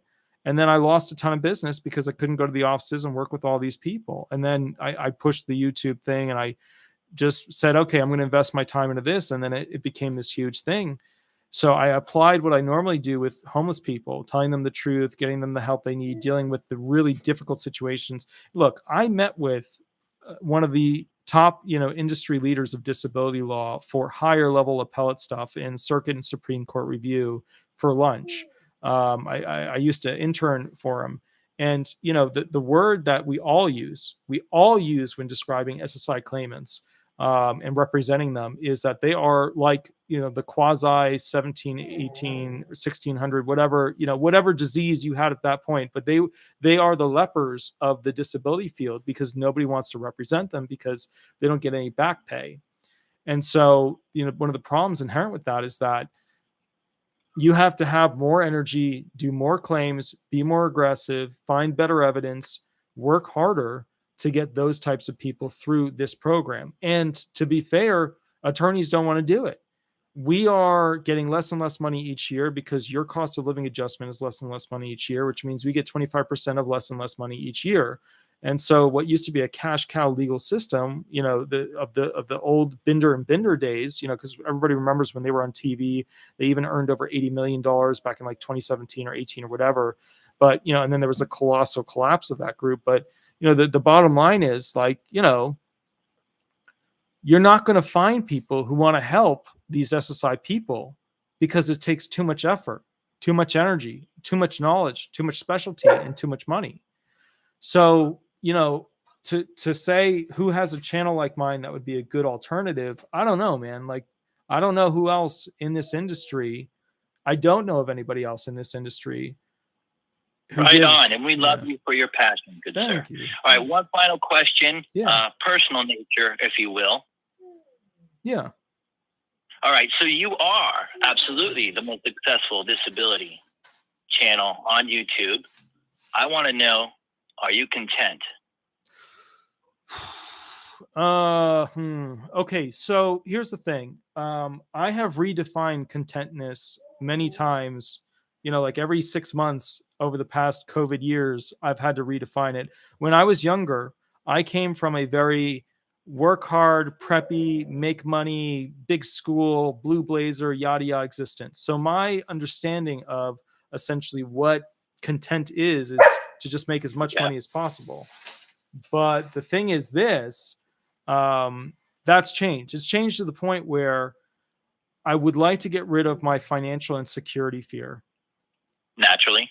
And having $1,800 every month taken out of my account to go to student loans is something that, it's something that is very harmful to my ability to go ahead and continue to live and fall asleep on time and wake up on time. One of the things I never talk about, and my dog is just giving me so much crap right now. And let me do this real quick. Well, I don't have any treats with me, but one of the things I would say is this, and I'll try and sum it up real quick. Do hear me. Yeah. She's so sassy. She's so sassy.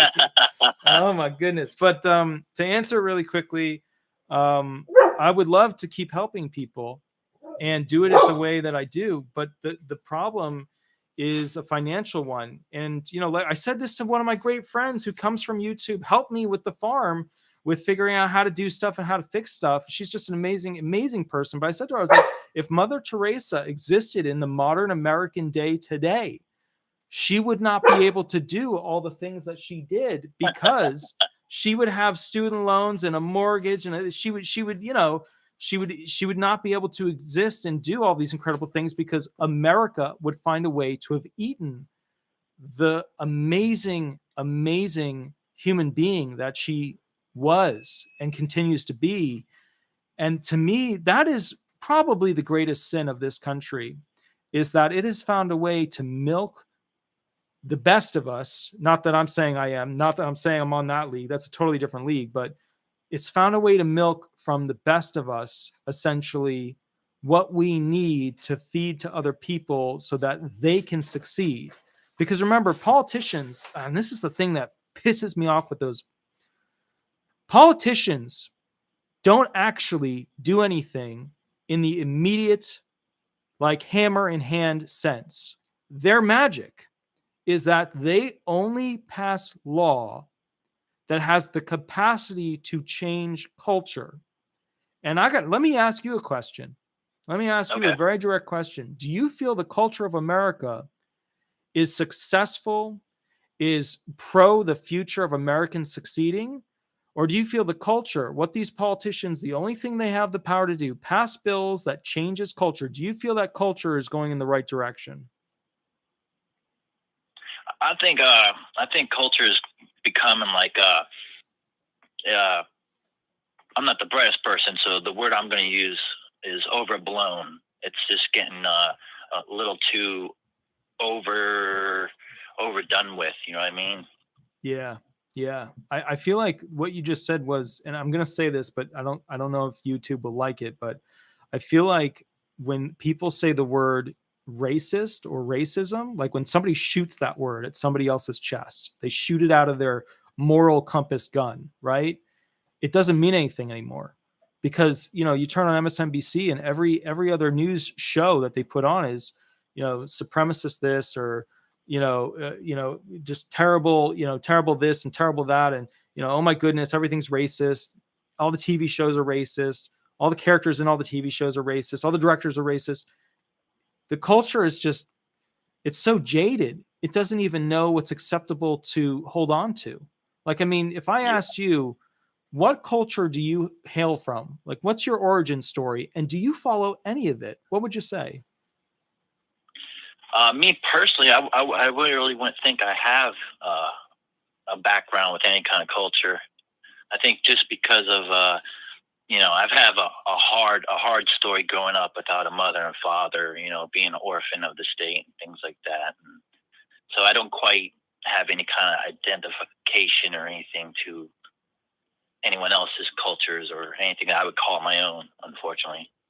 I would say your culture is more common for most people nowadays in American than oh, really? Oh yeah. If I said to you, hey, do you celebrate a Scottish culture, with the kilts, or do you support and celebrate the African culture and the traditional tribe identifications and dances and rituals? Do you celebrate the the Native American or the Indian or the Hawaiian or the Irish, or if I said any of those to you, I bet you there are fewer people in those categories than the category that you just defined precisely as the American culture. And that's the problem. Politicians, That's scary. yeah, they created that culture. They allowed that culture, your culture, the homelessness, the difficulty, the not having parents, the not having those fundamental things that would have given you a leg up.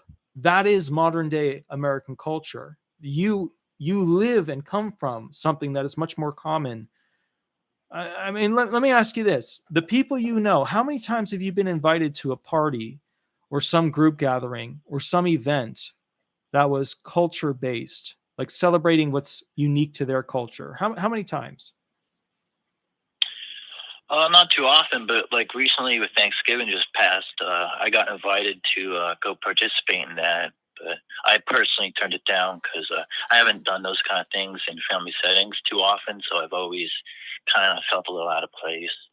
So I always feel guilty when I turn those down. So one thing I want to point out that I think is linear and very parallel as well with what you're saying. What does linear mean? It means like if you to have 2 points, right?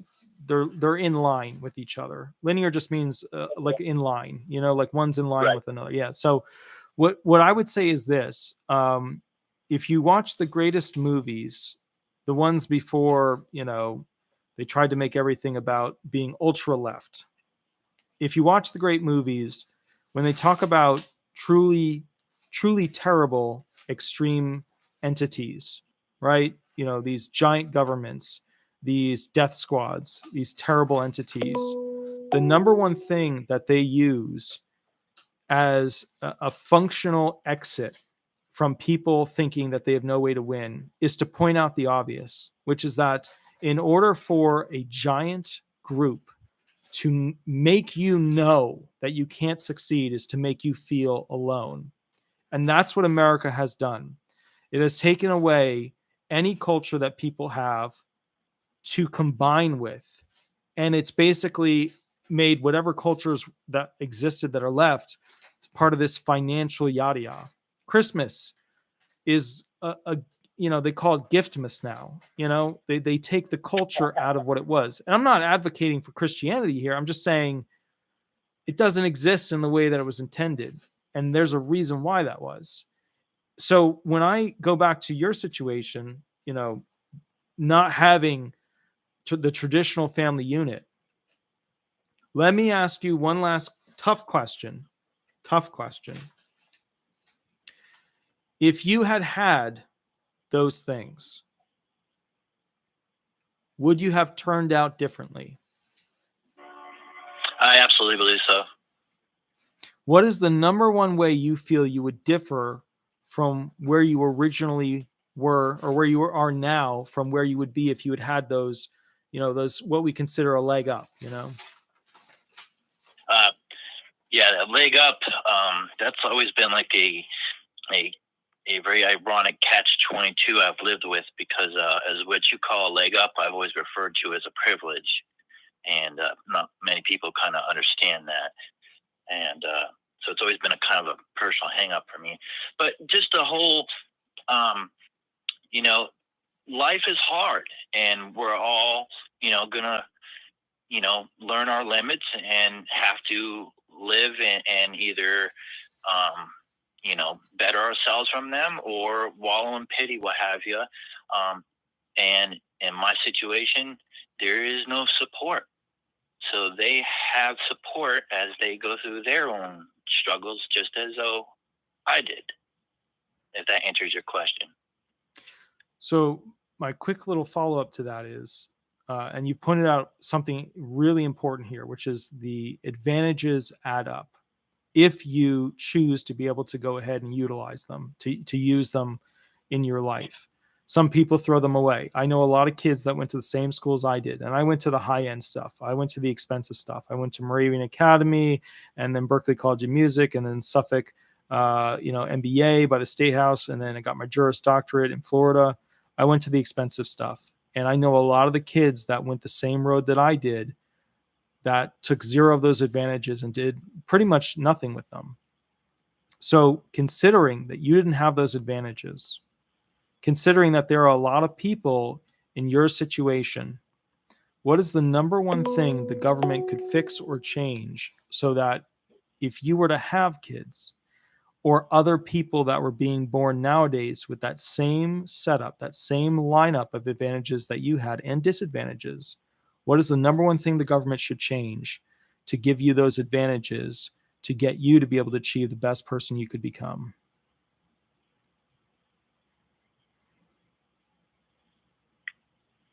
I don't think that could necessarily apply to me per se because of me only having a 6th grade education.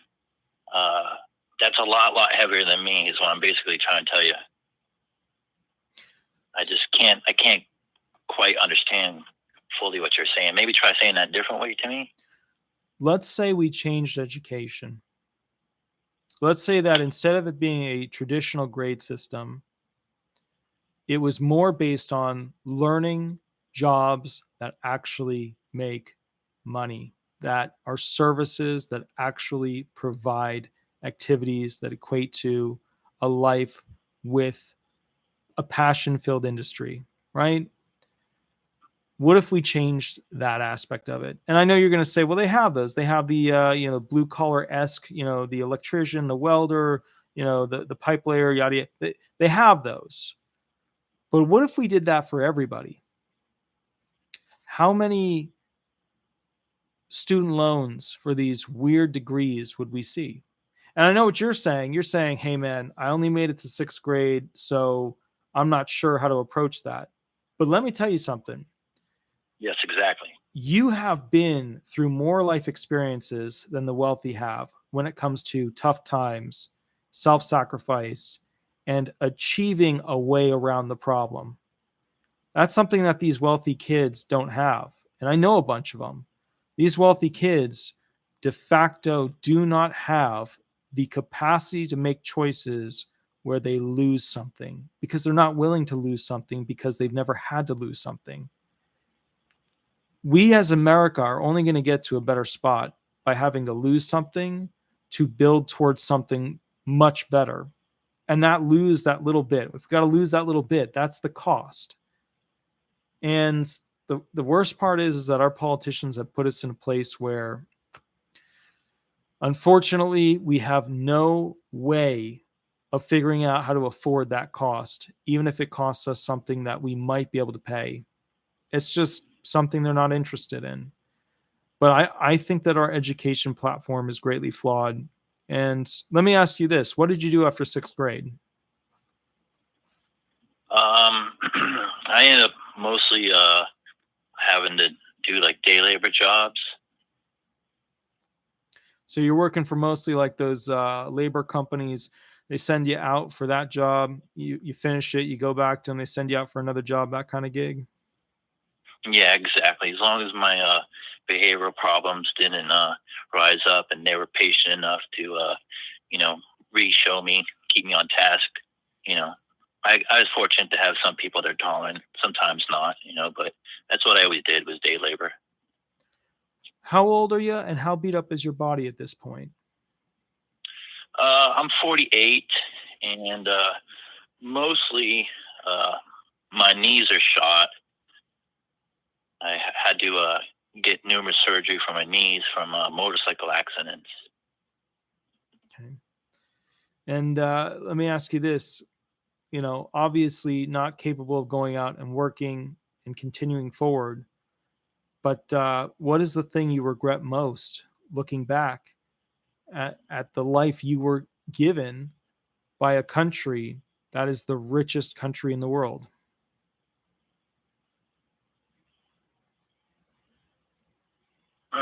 Say that to me again in a different way. When you look back, all the years to get into your 40s, so you go all out of the 30s, the 20s, when you were younger, when you look back, what's the thing that you regret the most about the country you lived in? Like, how did it not support you and help you in the way that it should have for you to have been more successful? For me personally, that would be, it's a very tragic story. So to try not go into detail, it would be to not be persecuted criminally when I happen to be disabled. Because, they always knew I was disabled. From what I learned at the age of 4 is, my mother was a prostitute and she abandoned me. And so I was custody of the state of Florida from thereafter. And I had, as I grew up in custody state of Florida, I, had developmental problems. So because of my, I'm part autistic with Down syndrome and personality disorders. So they've always known. But they constantly, their answer to a lot of issues was always imprisonment into, shelter homes and then juvenile detentions. And then when I was 16, and I was being trafficked by HRS, a lot of people don't know why there's no longer an HRS to shut me up and everything like that, because I had different foster homes molesting me and stuff like that. I went to prison for crimes I didn't do. And of course, being in there, I ended up becoming a victim of rape. And at some point, I had to kill my first man for that to stop about 7 months later.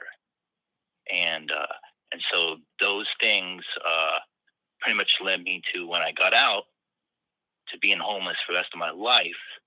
Because I think from the trauma of it all, and plus I was already disabled to begin with, and then being homeless and always knowing I have issues and stuff and trying to keep myself in isolation, and interacting with law enforcement was always a very tricky and dangerous situation for me, because I learned all too well they like to kill people with severe behavioral problems like I have. And so I'm very, very lucky to be alive. You know what I mean? And so, and now I've never had my own doctors or anything. So when I was granted SSI back in December 2020, they just did it based on their own doctors and my own record of surviving my life and interactions.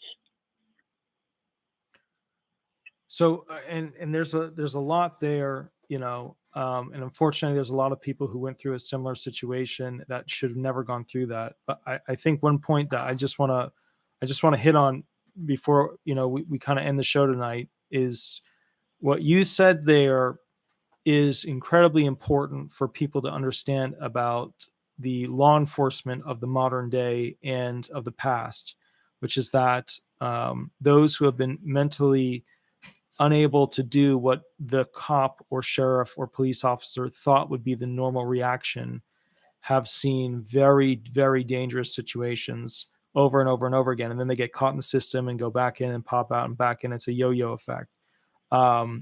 If you're okay with it, I would love to do a video at some point on specifically police interactions with those who are disabled. If you're okay with it, would you be okay with doing a video like that on this channel about that?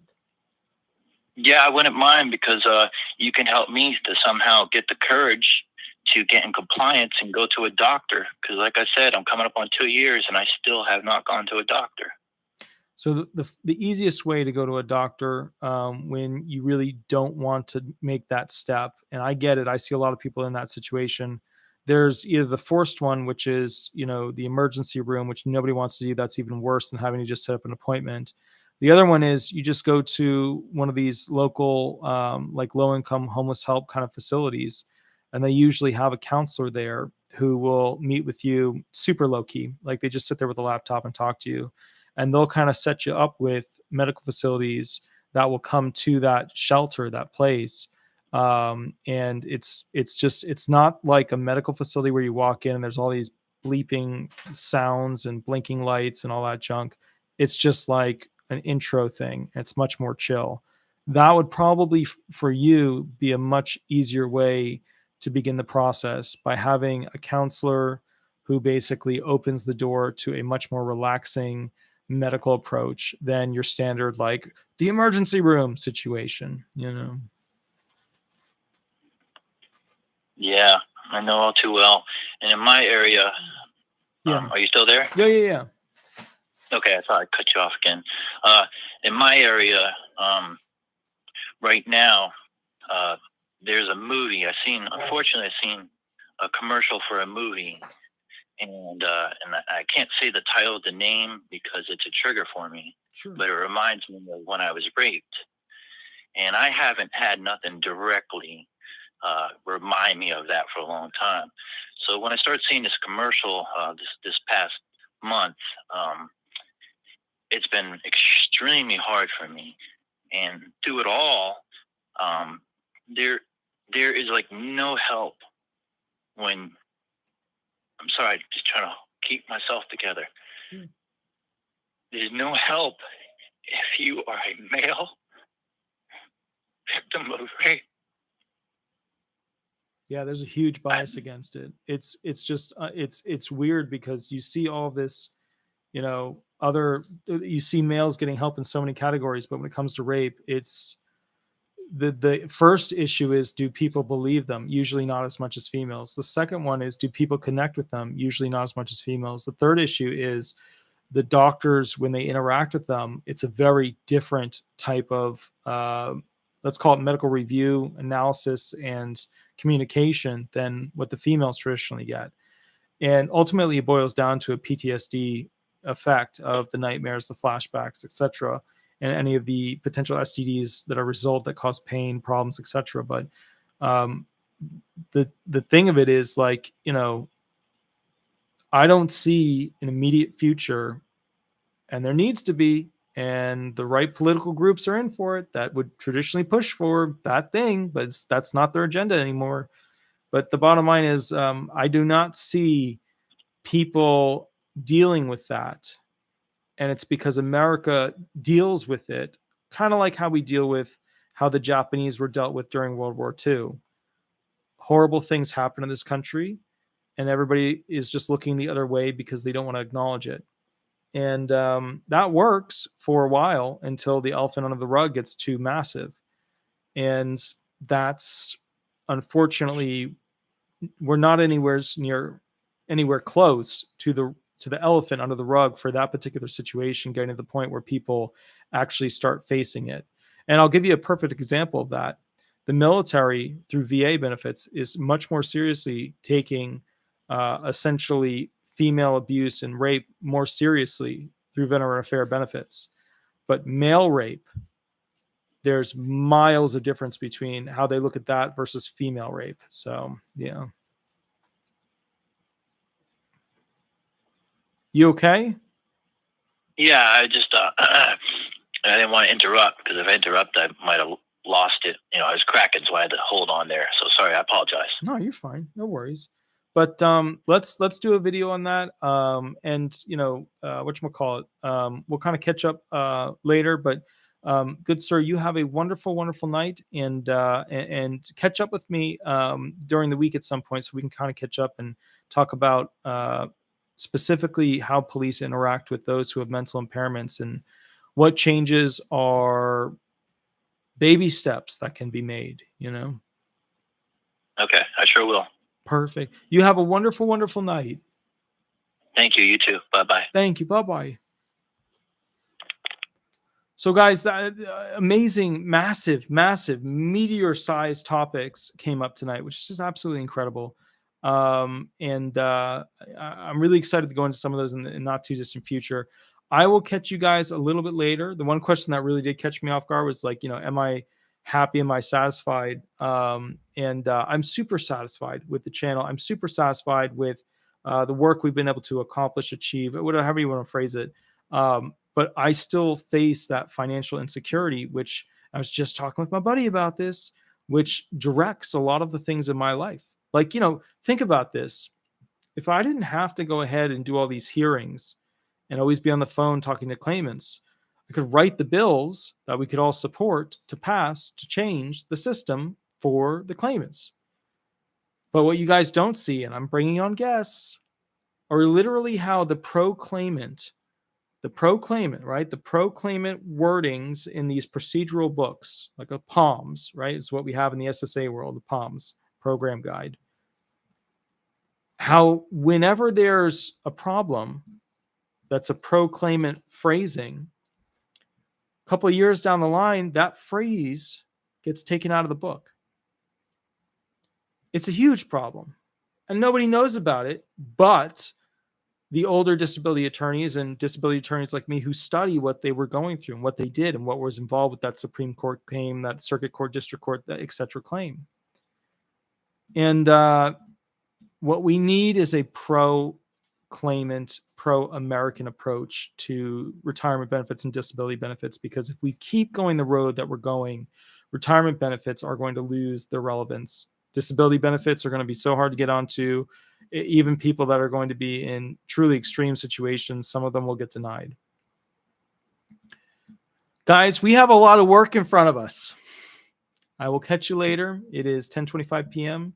You have a wonderful night. Thank you so much, guys. Bye-bye, guys. Bye-bye.